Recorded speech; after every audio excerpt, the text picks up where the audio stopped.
अचानक ट्रक एक झटका खाकर रुक गया था। आगे बढ़ती सड़क पर सन्नाटा फैल गया था और ट्रक की हेडलाइट्स अब भी उस वीरान काले रास्ते को टटोल रही थी। रणवीर ने हैंडल कसकर पकड़ा और झुंझलाते हुए नीचे उतर गया। महेश, जो बगल में सो रहा था, झटका लगते ही जाग गया और खिड़की से झांका। क्या हुआ रे भाई? अरे यार, लगता है कुछ फंस गया है नीचे, देखता हूँ। रणवीर और उसका साथी महेश दोनों उत्तर भारत के एक ट्रांसपोर्ट कंपनी के लिए ट्रक चलाते थे। लंबी दूरी की रात की ड्यूटी उनका रोज का काम था। उस रात भी वो एक पुराने जंगल वाले रास्ते से गुजर रहे थे जो हरियाणा और राजस्थान की सीमा को जोड़ता था। समय था रात के लगभग 2:30। चारों ओर घना जंगल और बीच में पतली टूटी फूटी सड़क। ट्रक के हेडलाइट्स के अलावा कहीं कोई रोशनी नहीं थी। रणवीर गाड़ी चला रहा था और महेश बगल वाली सीट पर ऊँघ रहा था। अबे, ये कौन सा रास्ता पकड़ लिया है तूने? ये तो बड़ा सुनसान है। अरे ये शॉर्टकट है, जल्दी पहुंच जाएंगे। डर मत, जंगल है, भूत नहीं। लेकिन शायद रणवीर को नहीं पता था कि इस जंगल में सिर्फ पेड़ नहीं रहते थे। अचानक ट्रक से एक अजीब सी घड़घड़ाहट की आवाज हुई और इंजन बंद हो गया। ट्रक वहीं रास्ते के बीचों बीच रुक गया। लो, कर लो बात, अभी सर्विस करवाई थी, ये क्या हो गया?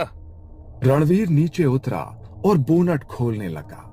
महेश भी साथ उतरा, लेकिन उसका ध्यान अचानक दाहिनी ओर खिंचा।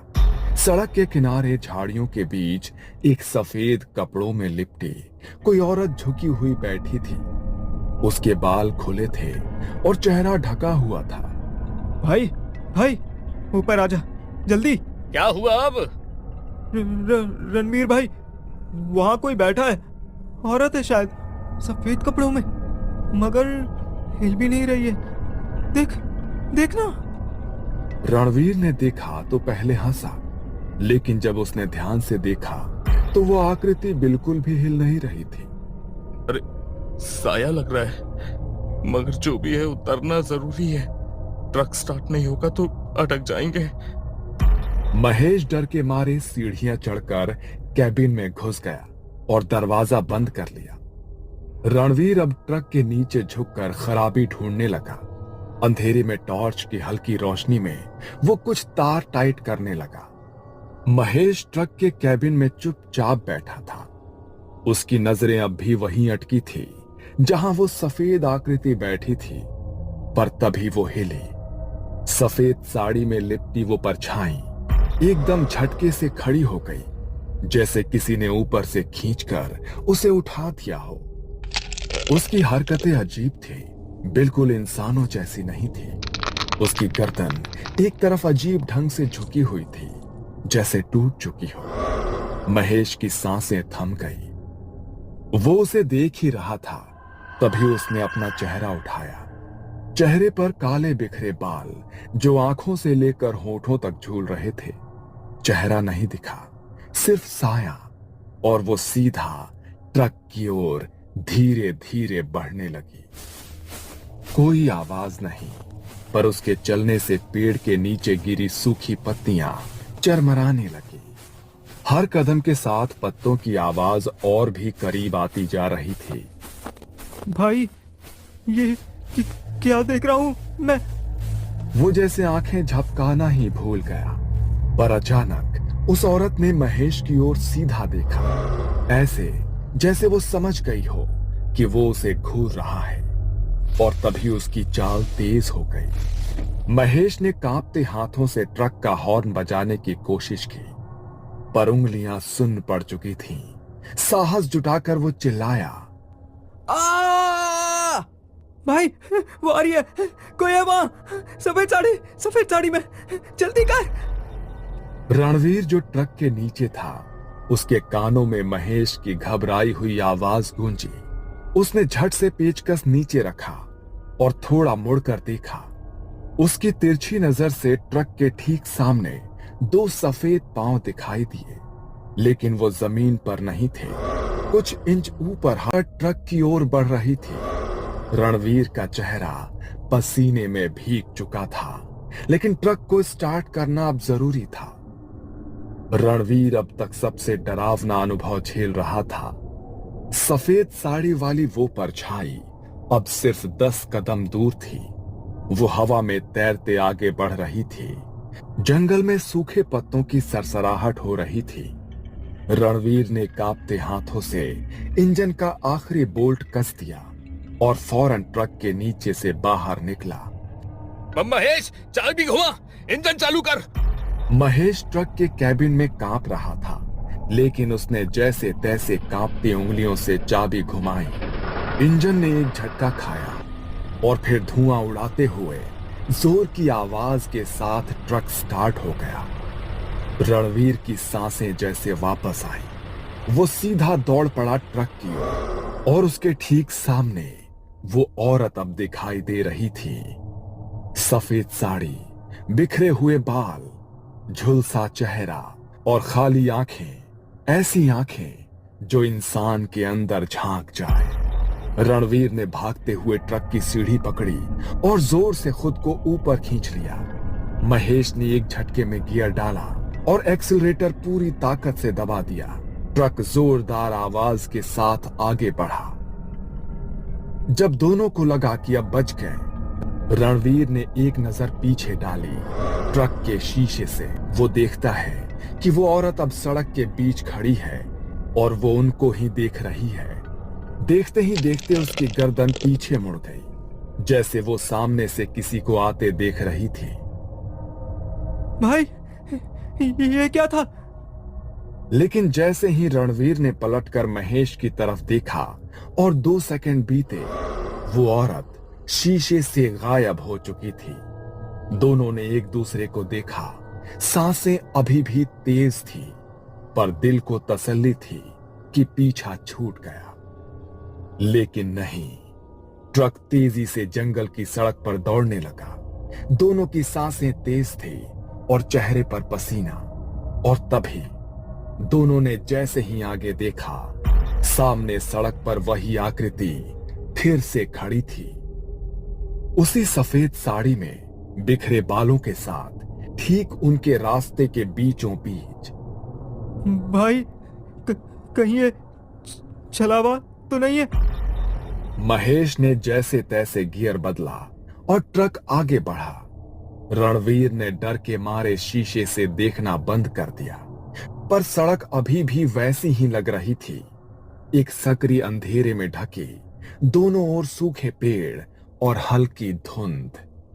हर कुछ समय में वही सारे नजारे वापस आ रहे थे। वही मोड़, वही पेड़ और वही मोड़ पर खड़ी वो औरत। भाई, हम ये रास्ता पार कर चुके थे ना? हाँ, पर ये फिर से कैसे? सड़क बदल नहीं रही थी। उनके मोबाइल में भी कोई सिग्नल नहीं आ रहा था ताकि वो मैप देख सके। और जैसे ही ट्रक ने अगला मोड़ काटा, वो औरत फिर सामने, वही सफेद साड़ी, वही खुले बाल, लेकिन वो इस बार ट्रक के करीब आ रही थी, तेज तेज। उसके पैर अब हवा में नहीं थे, वो दौड़ रही थी। रणवीर ने झटके से हैंड ब्रेक खींचा और ट्रक को रोक दिया। महेश ने आंखें बंद कर ली। सामने अचानक कुछ नहीं था, चारों तरफ घुप सन्नाटा। फिर कुछ लाल बूंदें फ्रंट ग्लास पर गिरी। दोनों ने देखा, लाल रंग, खून की बूंदें। महेश, तूने भी देखा? ट्रक के ऊपर कुछ चल रहा है। ट्रक की छत पर भारी कदमों की आवाजें। कोई झुककर ट्रक को देख रहा था ऊपर से। रणवीर ने कुछ पल के लिए आंखें बंद की और कुछ बुदबुदाया। ओम नमः शिवाय, ओम नमः शिवाय, ओम नमः शिवाय। महेश भी धीरे धीरे हनुमान चालीसा बोलने लगा। तभी सब शांत। किसी ने मानो छत से छलांग लगाई हो। धप, महेश ने फिर ट्रक चालू किया। Get ready for a new look, new feel, and धप, महेश ने फिर ट्रक चालू किया। ट्रक अब धीरे धीरे आगे बढ़ रहा था। आगे पीछे कुछ दिखाई नहीं दे रहा था, बस वही टूटी सड़कें, वही मुड़े हुए पेड़ और पीछे अंधेरे में कहीं गायब होती वो सफेद साड़ी वाली परछाई। रणवीर और महेश दोनों का चेहरा पीला पड़ चुका था। आंखें नींद से नहीं, डर से लाल थी। भाई, ये जगह हमें छोड़ ही नहीं रही है। ये तो पक्का चला हुआ है। हमें कोई उपाय निकालना पड़ेगा यार, नहीं तो ये रास्ता हमें खा जाएगा। महेश ने गियर बदला। तभी रणवीर को एक पुरानी बात याद आई। उसके ताऊ जी भी ट्रक चलाते थे और उन्होंने एक बार बताया था, अगर कभी रास्ता भटका दे कोई छाया तो ट्रक से नीचे मत उतरना। जहां जगह मिले गाड़ी रोकना और उसमें नीम की सूखी टहनी और सरसों के दाने रखकर जैसे को तैसा कह देना। वो बात उसे अब याद आई और उसी पल उसे ट्रक की हेडलाइट में एक मोड़ पर पुरानी वीरान झोपड़ी जैसी दिखी। रुक, वहीं चल, शायद वहीं से कुछ मिल जाए। महेश डरते डरते ट्रक मोड़ता है और ट्रक उस वीरान झोपड़ी के पास लाकर रोकता है। चारों ओर अजीब सा सन्नाटा, जैसे जंगल भी सांस रोके हो। रणवीर ने जेब से नींबू और हल्दी की एक छोटी थैली निकाली। ट्रक ड्राइवरों के बीच ये आम बात है, वो अक्सर बुरे समय के लिए रखते हैं। महेश वहीं ट्रक के अंदर माला पकड़कर हनुमान चालीसा पढ़ने लगा।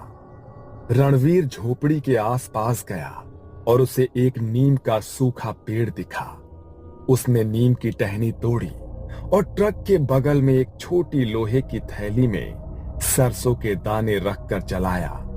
वो टहनी बीच में रखकर जोर से बोला, जिसे जो चाहिए वो ले ले, पर रास्ता छोड़ दे।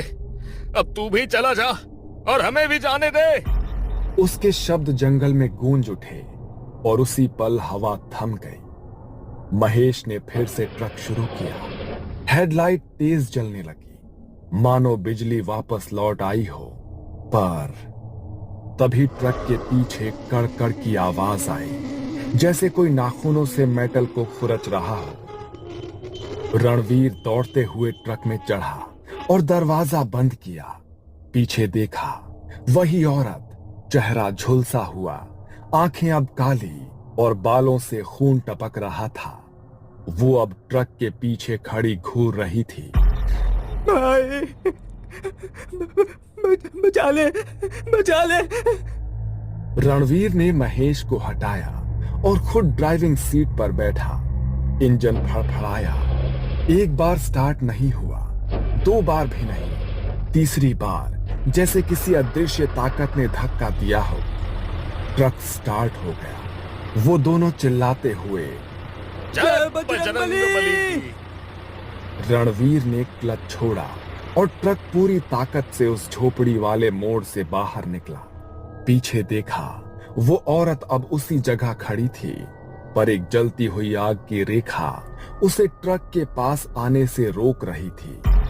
रणवीर ने थके गले से कहा, चलावा वहीं बंद गया है, कुछ तो सही किया है हमने।